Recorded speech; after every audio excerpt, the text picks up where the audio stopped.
The next talk will be given by David Clifton. Now, David leads the Computational Health Informatics Lab. He's a fellow of Reuben College and a Royal Academy of Engineering Research Fellow. And his research focuses on artificial intelligence for healthcare. He's a Grand Challenge awardee from the UK EPSRC. And this award provides long-term strategic support for future leaders in healthcare. And he's also been a joint winner of the inaugural Vice Chancellor's Innovation Prize, which identifies the best interdisciplinary research across the university. And he's going to be talking today about AI for healthcare during the COVID-19 pandemic. So I'm pleased to hand over to David now.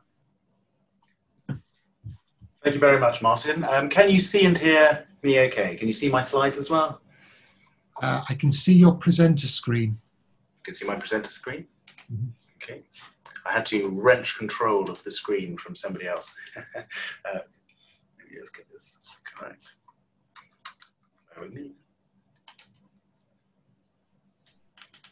There we go. Can you see my slides now?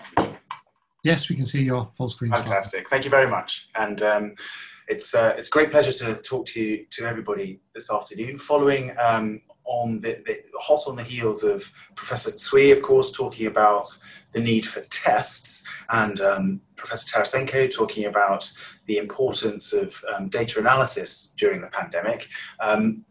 You can tell from the title where this talk is going. It's focused on what AI can do for us during the pandemic. And you can imagine that people who do data analysis of clinical data and who spend, like us, a good 50% of our time ordinarily analysing data from infectious disease patients, we've been pretty busy over the last 6 months. So I just thought I'd give you some highlights of some of the work that the team has been up to, and of course it will touch on some of the previous presentations as well. It's one of the advantages of having the integrated department that we all know and love. So perhaps the first aspect on which I'd like to touch is that that Professor Tsui introduced, so the need for frequent tests. Clinical practice at the moment, as Professor Tsui has described, even as far back as March, has been to rely on a test that does take 1 to 2 days to get back a test result.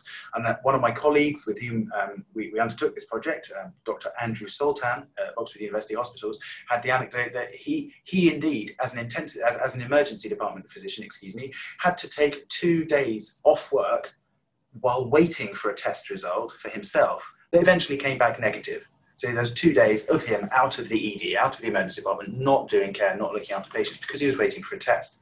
And this is exactly the same problem that we face at scale for all the patients who turn up in the emergency department. Because a patient comes in, and no matter how quickly we swab them, it's still going to take 1 or 2 days to get the results back from that swab test to confirm whether they got COVID-19 or not. So in actual practice, what's happening is that clinicians are making their best judgment. And clinicians are, of course, very well-trained individuals, but you can imagine there's a lot of variance. And what we thought we'd do is we'd set out to use the data that exist in the emergency department to see how well we could do with an AI-based test. And this has got very exciting results, and is being translated with our partners into Oxford University Hospitals for further use. So one of the aspects, how should I say this? One of the ways that the AI method can complement or improve upon existing care, and it really is complementary, because we're not going to replace tests. We're not going to stop swab testing or stop the Oxford OxLamp test, for example, if and when that comes in. But we do want to complement care. We want to help clinicians on the shop floor do something immediately. And as is quite well documented, the sensitivity of existing tests isn't enormous. So there's a large false negative rate of not being able to detect COVID-19 if it's there for swab tests, because you've really got to get into the throat and scrape the cells. There's also a lot of limits of availability. This was acute earlier in the pandemic, of course, but as I think the Spectator referred to the UK as becoming a heavyweight tester. So there's lots of tests now available, but reagents, as Professor Tsui has pointed out, are now a limiting factor. And it does put the tester at risk, and there's a lot of variability there from having to scrape the throat. So the goal here is, of course, as AI people, can we take the data that we've got from Oxford University Hospitals, acquired in real time, and what can we do with that in terms of predicting COVID-19? So testing effectively a diagnosis for COVID-19, but to complement the expertise of the clinician. And really that's the goal in a lot of our AI projects. It's not to replace the doctor, it's to say, your opinion differs from our test. Would you like to investigate further, for example? So the great thing about an AI test, as you can imagine, is that it's real time. It's effectively free as well. It's a bit of code, and actually it's got really high sensitivity. So it's very, very good at spotting COVID-19 from the data that we've got.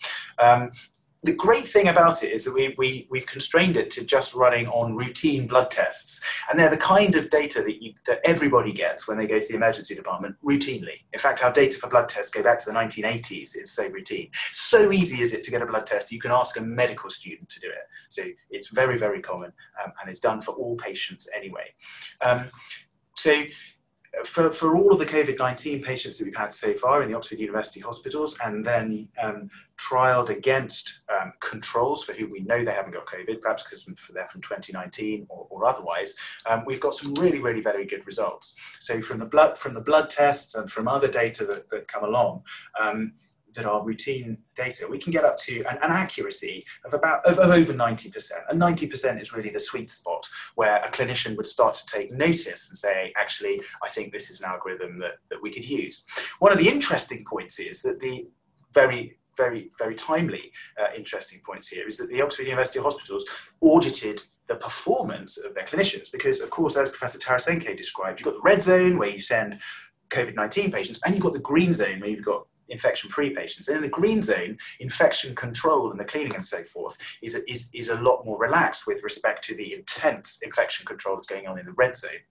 And so machine learning people are very big on losses. We like to quantify losses. What happens if you get it wrong in either direction? A false positive, so someone who hasn't got it being sent into the COVID-19 zone, you can imagine there's a very high cost for the individual. And then the false negative, where you don't catch it and you send somebody who's got COVID-19 into the green zone. And that's a huge cost because, of course, you get a lot of transmission. And the conclusion of those summaries, I believe, is that our test, I won't put numbers on this, but our test does very competitively with comparisons to those audit results. And so as a result of this, we've been given fast-track approvals from the NIHR, ethical approvals to undertake this work, with support from the University Medical and Life Sciences Translational Fund. This is now turning into a prototype that's going to be used and trialled with our clinical colleagues on the shop floor in the emergency department. So it's a great example of a chunk of work that literally the team has done this in their bedrooms, created this tool, which is now being translated out into the hospital. Okay, we can also do a lot more with the data as well. And we've been very interested in predictive systems for the hospital. So predicting the need for tests, predicting the need for beds, etc., before the need arises. And I often liken this to manufacturing. Toyota revolutionized manufacturing of cars, didn't they, in the just-in-time model, where the car moves through the manufacturing plant and the bits are ready for it as the car moves through the hospital. To do it the manufacturing plant, to do it any other way would be suboptimal. And yet healthcare isn't done that way. It's all done reactively. You test them, you look at the patient, you make a decision, and then you might order the test. And there's a lot of waiting and conditional pauses in there when we could get a lot of that stuff done predictively. Now, so that big theme of work, a bit like the previous talks that we've heard, has been repurposed for the use in the pandemic. And we're predicting now the ability to get wards ready for patients in advance of them actually reaching that stage. And you can imagine this is a particularly big problem because during the early stages of the pandemic, we were looking at Lombardy in northern Italy. We're seeing excruciating burdens on healthcare systems, and indeed we were building hospitals just in case we needed them here in the UK. So this project is very much about what can we do better with the resources that we've got predictively, using routinely acquired real-time data that land in the hospital. So the emergency department emergency departments themselves are big and complex places, obviously, under the best of times, and yet during the pandemic they were extremely heavily burdened at the start. So the goal here is, can we make the ED predictive? The ED itself, there's a fairly common flow of patients through the ED from registration. I hope you've no experience of this process yourself, but you go through triage, you might get investigations and subsequently tests ordered, then you're assessed, and eventually there's a decision made and you're sent to the speciality in the hospital or discharged home, etc. And so this is quite a sequential process, just like building a car. Can't we order a lot of this stuff in advance? So that's been the emphasis on this project.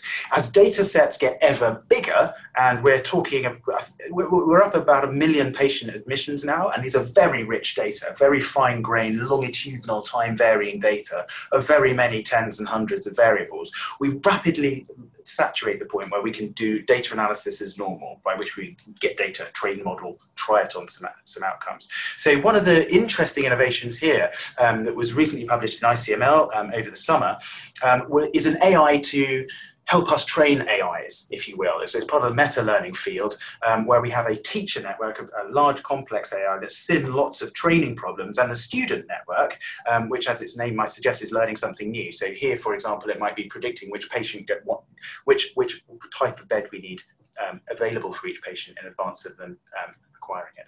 And again, destination predictivities here are very high, sufficiently useful for use in clinical practice, using a combination of reinforcement learning, so that's the systems by which AlphaGo is trained, etc., and this student and teacher AI training the AI approach for predictive care.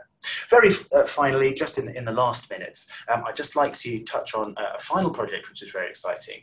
So a lot of the tests we've talked about so far are really the tip of the iceberg, as I'm showing here. Total infections are far greater than the number that we've received and we see on the graphs that are echoed in the press daily.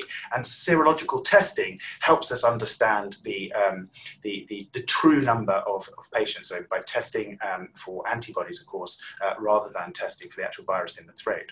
And this project, led by Raoul Aurora, I like to say that all Oxford DPhils are overachievers, and Rhodes Scholars are an overachiever's overachiever. And Raoul is no exception. He's in his second term, and he's published in the Lancet Infectious Diseases, which is our premium journal in this area, and he's attracted 400k of Canadian funding to build a system that tracks in real time the results from serological testing globally. And this has become an international resource for tracking these things through time. A little bit like the Johns Hopkins resource is for cases, for the tips of the iceberg.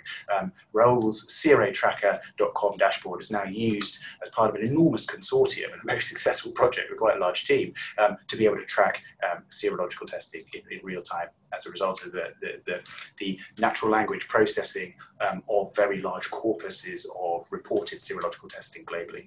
So with thanks to the team who put together all of this work, and apologies for the slight inaccuracies to my team for the slide at the end, it's been a great pleasure to introduce you to some of the things that the AI guys have been doing over the last 6 months to help the national effort.